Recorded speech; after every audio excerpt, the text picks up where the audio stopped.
While Babylon took God's people into captivity, another empire was rising in the east, one that would become God's instrument of restoration. Persia appears in Scripture as proof that the Almighty orchestrates world events with precision timing. From a shepherd boy named Cyrus to a Jewish girl named Esther who became queen, this is the story of how God used a pagan empire to fulfill his promises and preserve his people from genocide. We first encounter Persia through prophecy. In Daniel 2, God revealed to Nebuchadnezzar that his Babylonian empire was merely the head of gold, powerful but temporary. Daniel 2:39 prophesied, "After you, there will arise another kingdom, inferior to yours." That kingdom was Medo-Persia, represented by the silver chest and arms in Nebuchadnezzar's dream.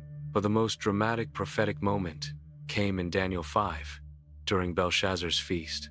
As the drunken king used sacred vessels from God's temple, mysterious fingers wrote on the wall, "Men, men, Tekel, Upharsin." Daniel 5:28 interpreted the final word, "Peers, your kingdom has been divided and given over to the Medes and Persians." That very night, Daniel 5:33-1 records, that very night, Belshazzar, king of the Chaldeans, was slain, and Darius the Mede received the kingdom at the age of 62. God's prophetic word came to pass with stunning precision. The empire that would restore his people had arrived. Here's where it gets extraordinary. Isaiah prophesied about Cyrus by name 150 years before he was born. Isaiah 44-28 declares, "Who says of Cyrus, 'My shepherd will fulfill all my good pleasure,' who says of Jerusalem, 'She will be rebuilt,' and of the temple, 'Your foundation will be laid.'" Think about that. A Hebrew prophet, writing around 700 BC, named a Persian king who wouldn't be born until around 580 BC, and predicted exactly what he would do: rebuild Jerusalem and its temple. Isaiah 45:1 goes even further. "This is what the Lord says to Cyrus, his anointed, whose right hand I have grasped to subdue nations before him, to disarm kings, to open the doors before him, so that the gates will not be shut." God called this pagan king his anointed, the same Hebrew word used for Israel's kings, Messiah. Cyrus didn't worship Yahweh, yet God chose him, empowered him, and used him to fulfill covenant promises. When Cyrus conquered Babylon in 539 BC, his first official act regarding the Jews was prophetically ordained. Ezra 1-2-3 records his decree. "This is what Cyrus, king of Persia, says. The Lord, the God of heaven, has given me all the kingdoms of the earth and has appointed me to build a house for him at Jerusalem in Judah. Whoever among you belongs to his people, may his God be with him, and may he go to Jerusalem and Judah and build the house of the Lord, the God of Israel. He is the God who is in Jerusalem." A pagan emperor acknowledged the God of Israel and funded the temple's reconstruction. This wasn't Cyrus acting independently. 2 Chronicles 36-22-3 states, "The Lord stirred the spirit of Cyrus, king of Persia, to send a proclamation. God moves the hearts of kings like chess pieces." Under Persian authority, 3 major returns from exile occurred. First, Zerubbabel led about 50,000 Jews back to Jerusalem around 538 BC to rebuild the temple. Ezra 3:11 captures the emotional moment.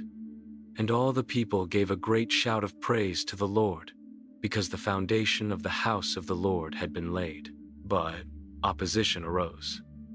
Local enemies tried to stop construction. Here's where we see God's sovereignty through Persian policy. When enemies wrote to King Artaxerxes claiming the Jews were rebuilding a rebellious city, the work temporarily stopped. But then God intervened through the prophets, Haggai and Zechariah. Ezra 6:14 records, "So the Jewish elders built and prospered through the prophesying of Haggai, the prophet, and Zechariah son of Iddo. They finished building the temple according to the command of the God of Israel and the decrees of Cyrus, Darius, and Artaxerxes, kings of Persia." 3 Persian kings, spanning decades, all contributed to rebuilding God's temple. Coincidence? Ezra 6:22 gives the real explanation. The Lord had given them joy by turning the heart of the king of Assyria toward them to strengthen their hands in the work on the house of the God of Israel. But Persia's most critical role in salvation history came through a Jewish orphan girl named Esther. The book of Esther never mentions God's name, yet his providence saturates every verse. When King Ahasuerus, Xerxes, had needed a new queen, a series of coincidences positioned Esther. Her beauty, Mordecai's wise counsel, the king's favor all orchestrated. Then came the crisis. Haman, the king's second in command, manipulated Ahasuerus into signing a decree to annihilate all Jews throughout the 127 provinces of Persia. Esther 3:13 describes the edict. Dispatches were sent by couriers to each of the royal provinces with the order to destroy, kill, and annihilate all the Jews, young and old, women and children, and to plunder their possessions on a single day, the 13th day of Adar, the 12th month. This wasn't just a regional pogrom, it was attempted genocide of God's covenant people throughout the known world. Mordecai's words to Esther in 4:14 reveal divine purpose behind human events. For if you remain silent at this time, relief and deliverance for the Jews will arise from another place, but you and your father's house will perish.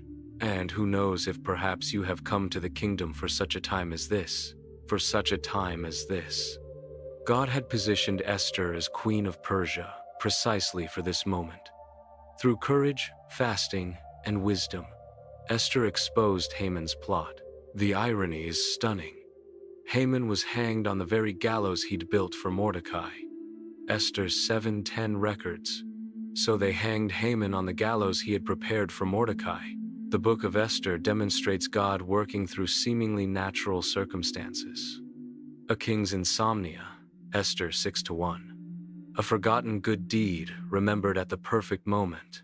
A queen's courage, and reverse decrees that turn mourning into celebration. Esther 9:22 describes the outcome. The days on which the Jews gained rest from their enemies, and the month in which their sorrow turned to joy, and their mourning into a day of celebration. The festival of Purim, still celebrated by Jews today, commemorates God's deliverance through Persia's political machinery. Here's the profound truth. Persia, the empire that God used to restore his people physically through Cyrus, also became the instrument of their survival through Esther. One empire, two critical moments. One sovereign God orchestrating both. Daniel's ministry extended into the Persian period. When jealous officials manipulated King Darius into passing a law forbidding prayer to anyone but the king, Daniel continued his practice of praying 3 times daily toward Jerusalem. Daniel 6:16 records Darius's anguished words as Daniel was thrown into the lion's den. May your God, whom you serve continually, deliver you. The next morning, Daniel 6:22-2 captures the moment. The king got up at dawn and hurried to the den of lions. When he reached the den, he cried out in a voice of anguish, "O Daniel, servant of the living God, has your God, whom you serve continually, been able to deliver you from the lions?" Then Daniel replied, "O king, live forever. My God sent his angel and shut the mouths of the lions." Darius's response? Daniel 6:26-7. I hereby decree that in every part of my kingdom, men are to tremble in fear before the God of Daniel. For he is the living God, and he endures forever. His kingdom will never be destroyed, and his dominion will never end. A Persian emperor commanded his empire to fear the God of Israel.